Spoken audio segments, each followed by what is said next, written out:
Hello friends, स्मार्टो systems की माईसीक्वल series में आपका स्वागत है और मेरा नाम है वरिंदर सिंह।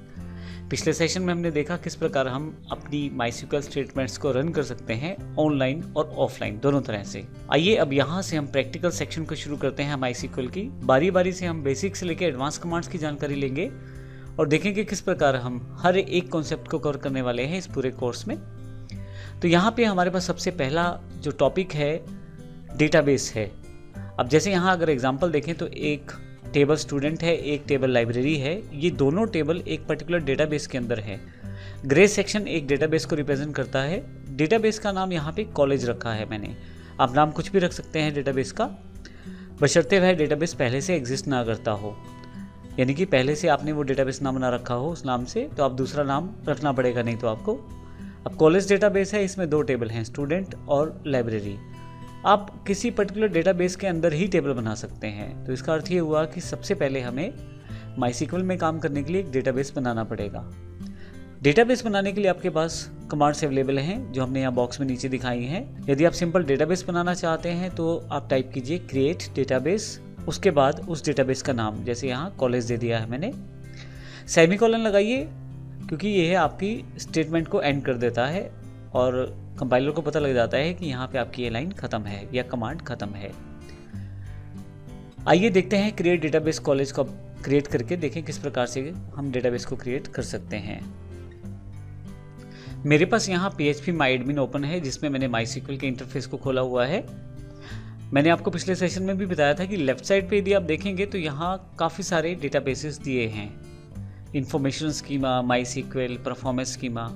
अब इन डेटाबेस में से किसी के अंतर्गत अगर टेबल्स हैं तो आप देख सकते हैं। जैसे माईसीक्वल पे अगर क्लिक करूं तो उसके अंदर जो भी टेबल्स हैं वो सारे के सारे आपको दिखाई देंगे। फिर फर्दर अगर आप उनके अंदर देखना चाहते हैं कंटेंट को तो वहाँ भी आप क्लिक कर सकते हैं, उसके टेबल के अंतर्गत की इन्फॉर्मेशन भी आपके पास अवेलेबल हो जाएगी।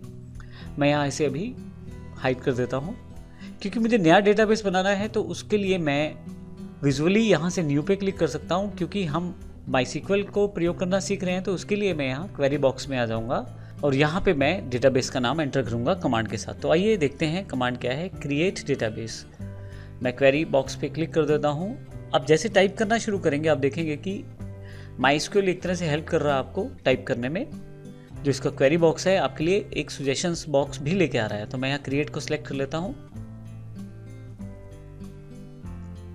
तो यहाँ मैं क्रिएट को सिलेक्ट करके एंटर कर देता हूँ, क्रिएट। अब जैसे डेटाबेस टाइप करना है तो आप DA टाइप करेंगे तो काफ़ी सारे ऑप्शन आपके पास आ जाएंगे। यहाँ पे मैं डेटाबेस को सिलेक्ट करके एंटर कर देता हूँ। अब मुझे यहाँ पे क्रिएट डेटाबेस के साथ उस डेटाबेस का नाम टाइप करना है जो मुझे बनाना है, वो है कॉलेज। तो यहाँ पे मैं कॉलेज टाइप कर देता हूँ।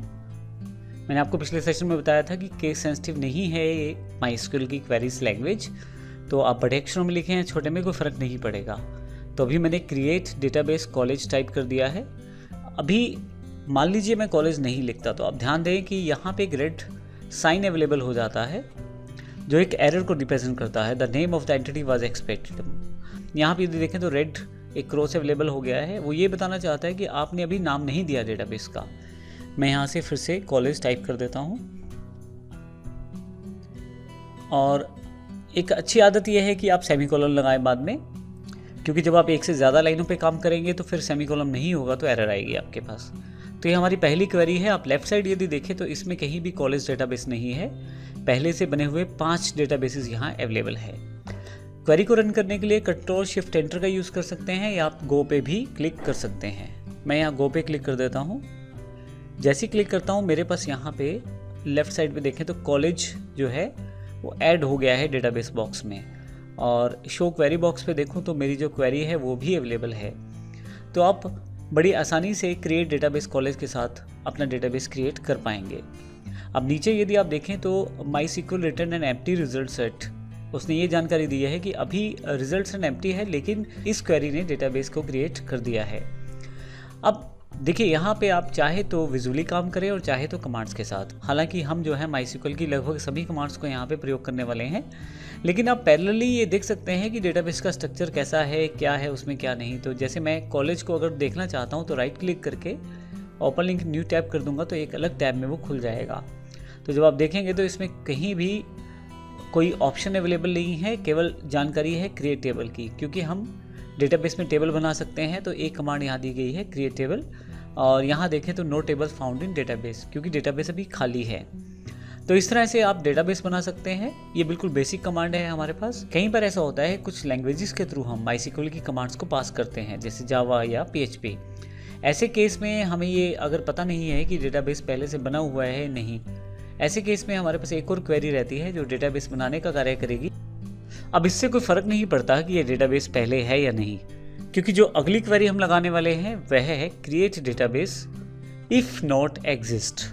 अब इफ़ नॉट एग्जिस्ट का मतलब है कि अगर पहले से डेटाबेस अवेलेबल नहीं है तो फिर क्रिएट कर दिया जाए, और अगर पहले से है तो फिर इस कमांड को इग्नोर कर दिया जाए।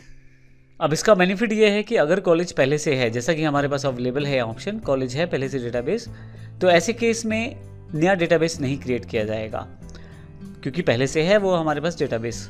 तो मैं यहाँ से ऊपर वाली क्वेरी को डिलीट कर देता हूँ और कंट्रोल शिफ्ट एंटर के साथ इसको एग्जीक्यूट करता हूँ। अब यहाँ पे देखें माईसीक्वल रिटर्न है एम्प्टी रिजल्ट सेट 0 रोज और कुछ सेकंड्स का टाइम दिया है, और आप देखें क्वेरी भी है लेकिन क्वेरी का कुछ रिजल्ट या आउटपुट नहीं है, क्योंकि वो डेटाबेस हमारे पास पहले से अवेलेबल है। तो इस तरह से आप बेसिक डेटाबेस को बना सकते हैं। और अगर वो डेटाबेस पहले से है तो ऐसे केस में यदि आप PHP या जावा से कार्य कर रहे हैं और आपको पता ही नहीं है कि वो डेटाबेस एग्जिस्ट करता है या नहीं, तो फिर इस तरह से हम लोग कमांड्स को प्रयोग कर सकते हैं प्रोग्रामिंग में। अगले सेशन में हम डेटाबेस मैनेजमेंट के बारे में और देखेंगे कि किस प्रकार से और कमांड्स जो माईसीक्वल में है उससे डेटाबेस को मैनेज किया जा सकता है। धन्यवाद।